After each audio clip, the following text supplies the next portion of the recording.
Շան նկատմամբ դաժան վերաբերմունք ցուցաբերած տղամարդը ձերբակալվել է։ Մայիսի 11-ին համացանցում տեսանյութ էր տարածվել, որտեղ երևում էր, թե ինչպես է ՎԱԶ-2121 մակնիշի ավտոմեքենայի վարորդը Շանը մեքենային կապած վարում, կենթանու նկատմամբ դրսևորելով դաժան վերաբերմունք։ Ներքին գործերի նախարարությունից հայտնել են, որ նույն օրը Արտաշար գյուղի բնակիչ 45-ամյա տղամարդը հայտնաբերվել եւ ձերբակալվել է։ Ավտոմեքենան տեղափոխվել է հատուկ պահպանվող տարածք։ Anlaşma yoluyla eski statükoya dönülmesi... Թուրքիայի արտգործնախարար Հական Ֆիդանը նշել է, որ ԱՄՆ-Իրան բանակցությունների գործընթացն ունի թե բար, թե հուսադրող կողմեր։ Ըստ թուրք պաշտոնյայի երկու կողմն էլ ցուցաբերում է քաղաքական կամք դադարեցնելու պատերազմը եւ վերաբացելու ռազմավարական նշանակություն ունեցող Հորմուզի նեղուցը։ Ըստ Ֆիդանի գլխավոր խոչընդոտն այս պահին տեխնիկական է։ Ձեռք բերված բանավոր պայմանավորվածությունները ինչպես վերածել պաշտոնական գրավոր փաստաթղթի։ Մենք հուսով ենք, որ նրանք վերջնական արդյունքի կհասնեն, այլ տարբերակ նույնիսկ չենք ուզում պատկերացնել, նշել է նախարարը։ Тут багаж наработок в плане мирного процесса, он позволяет говорить о том, что... Կրեմլի խոսնակ Դմիտրի Պեսկովը հայտարարել է, որ հատուկ ռազմական գործողությունը կարող է դադարեցվել ցանկացած պահի, եթե Ուկրաինայի իշխանություններն ու անձամբ նախագահ Զելենսկին ստանձնեն պատասխանատվությունը եւ կայացնեն անհրաժեշտ որոշումներ։ Պեսկովի խոսքով հումանիտար հրադադարն արդեն ավարտվել է եւ ռազմական գործողությունները շարունակվում են։ Նա շեշտել է, որ Կիևը շատ լավ գիտի, թե հատկապես ինչ որոշումների մասին է խոսքը։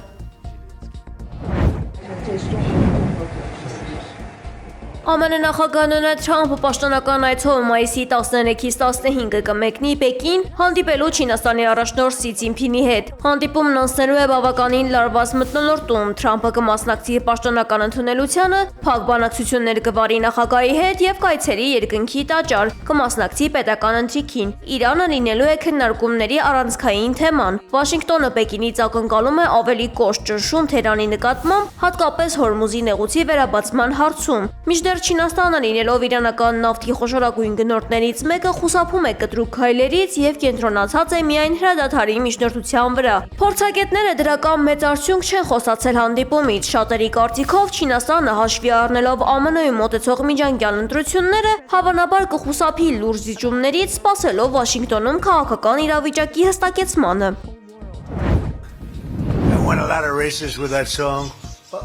Սպիտակ տանը տեղի ունեցած մամուլի ասուլիսի ժամանակ ԱՄՆ նախագահ Դոնալդ Թրամփը կարծել է, թե թռչնի ձայնը դրոնի ձայն է։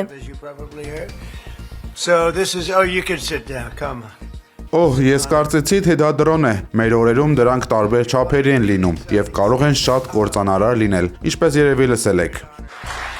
Թրամփը նաև կատակել է իր հնարավոր քաղաքական գործընկերների մասին։ Նա Ջեյ Վենսին եւ Մարկո Ռուբիոյին անվանել է երազանքի թիմ, թեև նշել է, որ դա դեռևս չի նշանակում պաշտոնական աջակցություն։ Թրամփը կանխատեսել է, որ էներգակիրների գները կտրուկ կնվազեն, հենց որ Իրանի հետ հակամարտությունն ավարտվի։ Նա պնդել է, որ ԱՄՆ-ի միջամտությունը Իրանի հարցում ճիշտ որոշում էր։ Նրա խոսքով հրադադարի վերջին առաջարկը աղբի կտոր եւ հիմարություն է, որը ոչ ոք չի ընդունի։ Ի պատասխան Իրանի արտգործնախարարության խոսնակ Իսմայել Բաղային իրենց առաջարկը որակել է որպես մեծահոգի։ Նա վերահաստատել է Թեհրանի պահանջները՝ դադարեցնել պատերազմը, վերացնել շրջափակումն ու ծովահենությունը եւ ապասառեցնել իրանական միջոցները։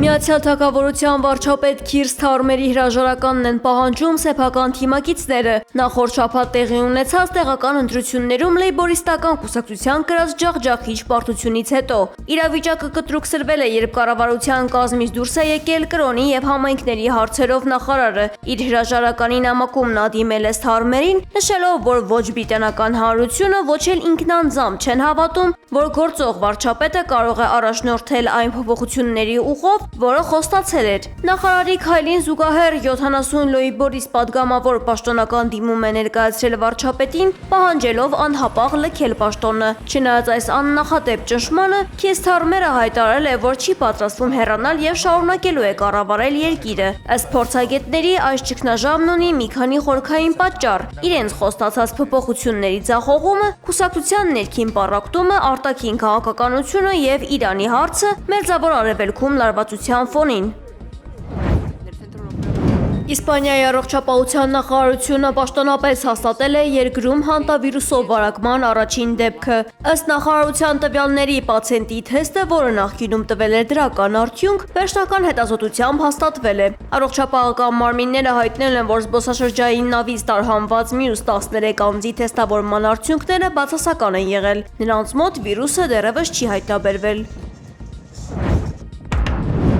Netflix ընկերության դեմ դատական հայց է ներկայացվել ԱՄՆ-ի Տեխաս նահանգում։ Հեռարձակող հսկային մեղադրում են երեխաների և մեծահասակների անձնական տվյալներն առանց նրանց համաձայնության հավաքելու համար, հայտնել է BBC-ն։ Գլխավոր դատախազը հայտարարել է, որ Netflix-ը փաստացի լրտեսում է իր օգտատերերին։ Ըստ հայցի, ընկերությունը գրանցում է մարդկանց վարքագծի վերաբերյալ միլիարդավոր տվյալներ։ Բացի այդ, նշվել է, որ հարթակն օգտագործում է հատուկ կախվածություն առաջացնող դիզայն, որի նպատակն է օգտատերերին հնարավորինս երկար պահել էկրանների առջև։ Ընկերությունն արդեն պաշտոնապես հայտարարել է, որ կտրականապես մերժել է բոլոր մեղադրանքները։ Netflix-ի ներկայացուցիչները նշել են, որ իրենք պատրաստվում են վիճարկել հայցը դատարանում եւ ապացուցել իրենց գործողությունների օրինականությունը։